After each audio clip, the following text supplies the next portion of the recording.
ఇటు breaking news చూస్తున్నాం. BRS parliamentary party శాసనసభాపక్షంతో పాటు రాష్ట్ర కార్యవర్గం సంయుక్త సమావేశం ప్రారంభమైంది. తెలంగాణ భవన్తో పార్టీ అధినేత సీఎం కేసీఆర్ అధ్యక్షతన ఈ విస్తృత స్థాయి సమావేశం జరుగుతుంది.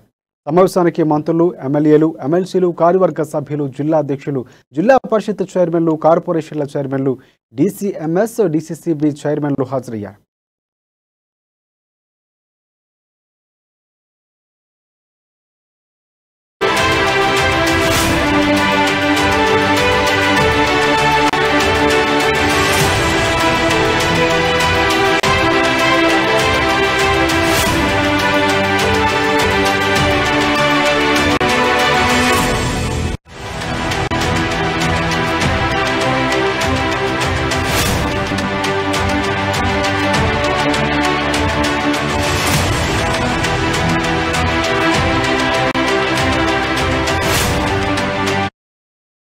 ఈ సందర్భంగా ఎన్నికల ఏడాది కావడంతో ప్రజల్లోకి ప్రభుత్వ కార్యక్రమాల అమలు తీరు, పార్టీ కార్యకలాపాలు తదితర అంశాలపై విస్తృతంగా చర్చించున్నారు.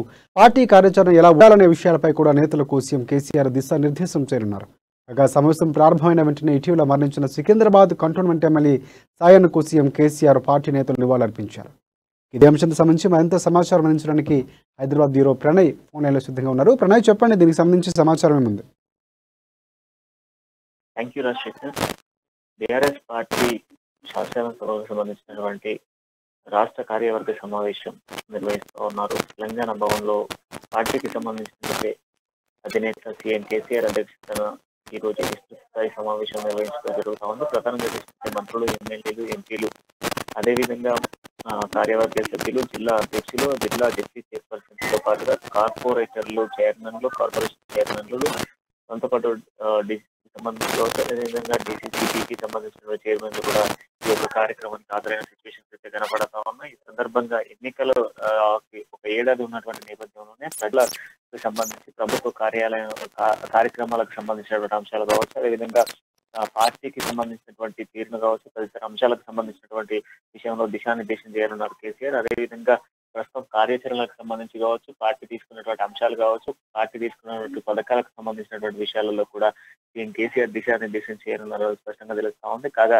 ఈ సమావేశాలు ప్రారంభమైనటువంటి వెంటనే ఇటీవల మరణించినటువంటి సాయన్న, సికింద్రాబాద్ కంటోన్మెంట్ కార్పొరేటర్ సాయన్నకు నివాళులు అర్పించిన తర్వాత సీఎం కేసీఆర్ నేతృత్వంలో ఈ యొక్క కార్యాచరణ అంతా కూడా నిర్వహించేటువంటి అవకాశాలు అయితే కనబడతా ఉన్నాయి. ప్రధానంగా పార్టీని బలోపేతం చేసేటువంటి అంశాలు అయితే క్లియర్ గా కనబడతా ఉన్నాయి. రానున్నటువంటి ఎన్నికల సమయంలో దాకా ఈ ఎన్నికల సమయానికి సంబంధించి పార్టీని ఏ విధంగా బలోపేతం చేయాలి, పార్టీని ఏ విధంగా పెంపు చేయాలి అనేటువంటి విషయాలు కావచ్చు. అదేవిధంగా మనం చూసుకుంటే క్లియర్ గా కూడా పార్టీని జనాలలోకి ఏ విధంగా తీసుకెళ్లొచ్చు, దాంతో పాటుగా ప్రస్తుతం తెలంగాణ రాష్ట్ర ప్రభుత్వం చేసినటువంటి కీలక అంశాలు ఏవైతే ఉన్నాయో, రాష్ట్ర ప్రభుత్వం ఏర్పాటు చేసినటువంటి అనేక స్కీమ్స్ ఏవైతే ఉన్నాయో, స్కీమ్స్ అన్నింటినీ గురించి కూడా చర్చించేటువంటి ప్రధాన అంశాలు కనబడతా ఉన్నాయి. ఇప్పుడు నిన్న మనం చూసుకోవచ్చు, కేబినెట్ సమావేశానికి సంబంధించిన విషయంలో కూడా గృహలక్ష్మి అనేటువంటి పథకానికి సంబంధించి 4 లక్షల ఇండ్లను మంజూరు చేస్తా ఉన్నామంటూ కూడా కేసీఆర్ నిన్న జరిగినటువంటి కేబినెట్ సమావేశంలో చెప్పడం జరిగింది. అంతేకాకుండా 118 నియోజకవర్గాలకు సంబంధించి దాదాపుగా కూడా 1,30,000 కుటుంబాలకు సంబంధించినటువంటి దళిత బంధు 2వ విడతకు సంబంధించి కావచ్చు, అదేవిధంగా గిరిజన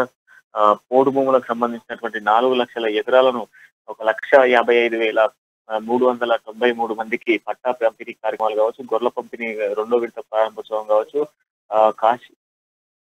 కాశీలో తెలంగాణ ప్రభుత్వం ప్రత్యేక కార్యక్రమాలకు సంబంధించినటువంటి అంశాలు కావచ్చు, శబరిలో 225 కోట్లతో వసతి గృహాలు కావచ్చు, ఇటువంటి అనేక అంశాలు కావచ్చు, జియో 58, 59కు సంబంధించినటువంటి రుణమాఫీలకు సంబంధించినటువంటి పేదల ఇండ్ల హక్కులకు సంబంధించినటువంటి అంశాలు, ఇవన్నీ కూడా కేసీఆర్ దిశానిర్దేశం చేయబోతా ఉన్నారని స్పష్టంగా తెలుస్తా ఉంది. దాంతో పాటుగా ఇప్పటికే ప్రతిపక్షాలు చేస్తున్నటువంటి ఆరోపణలు కావచ్చు, ప్రస్తుతం ఎదుర్కొంటున్న సిచ్యువేషన్స్ కావచ్చు, అదేవిధంగా పాదయాత్రలతో నేతలు చేస్తున్నటువంటి అరాచకమైనటువంటి మాటలు కావచ్చు, ఇవన్నింటినీ కూడా బేస్ చేసుకుని అక్కడ ఉన్నటువంటి నియోజకవర్గ స్థాయిల ఎమ్మెల్యేలు కావచ్చు, ప్రజాప్రతినిధులు, డిప్యూటీ చైర్పర్సన్స్, డిప్యూటీ ఎంపీలు, వీళ్ళందరూ కూడా ఏ విధంగా కార్యాచరణ ముందుకు తీసుకెళ్లాలి, ఏ విధంగా యాక్షన్ ప్లాన్ ఉండాలి అనేటువంటి అంశాలపై కూడా క్లియర్ గా దిశానిర్దేశం చేయబోతున్నారని స్పష్టంగా తెలుస్తా ఉంది. దాంతో పాటుగా ఎమ్మెల్సీ కవితకు సంబంధించినటువంటి ఈడీ విచారణ జరుగుతున్న నేపథ్యంలో ఒకవేళ విచారణకు హాజరైనటువంటి కవితను అరెస్ట్ చేస్తే ఏ విధమైనటువంటి కార్యాచరణ ఉండాలి అనేటువంటి అంశాలు, ఇలా ప్రతి ఒక్కటి కూడా దిశానిర్దేశం చేసిన అనంతరం కూడా ఈ సమావేశానికి సంబంధించిన పూర్తి స్థాయి డీటెయిల్స్ కూడా అందించేటువంటి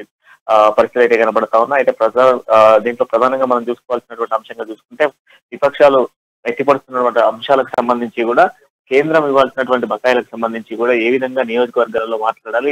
ఇంతకుముందు గతంలో మనం చూసుకుంటే బీజేపీ కార్యవర్గ సమావేశాల్లో నిర్వహించినటువంటి కార్నర్ మీటింగ్స్ లో కేంద్ర ప్రభుత్వం అమలు చేసినటువంటి పథకాల గురించి కూడా ప్రజలందరికీ వివరించిన సిచ్యువేషన్స్ ఉన్నాయి. అయితే ఈ నేపథ్యంలోనే రాష్ట్ర ప్రభుత్వం ఇచ్చినటువంటి పథకాలన్నింటినీ కూడా ప్రజల దృష్టికి ఏ విధంగా తీసుకెళ్లాలి అన్నటువంటి అంశాలను కూడా చర్చించేటువంటి పరిస్థితి అయితే కనబడతా ఉన్నాయి. ప్రధానంగా చూసుకుంటే ఈ అంశాలన్నింటినీ కూడా క్లియర్ కట్ గా కూడా మెన్షన్ చేసే విధంగా పూర్తి స్థాయిలో ఎన్నికలకు ప్రతి నేతను కూడా సిద్ధం చేసి కేసీఆర్ ఇక్కడి నుంచి దిశానిర్దేశం చేసి పంపేటువంటి ఛాన్సులు అయితే క్లియర్ గా కనబడుతున్నాయి. Rajasekhar, thanks for updates Pranay.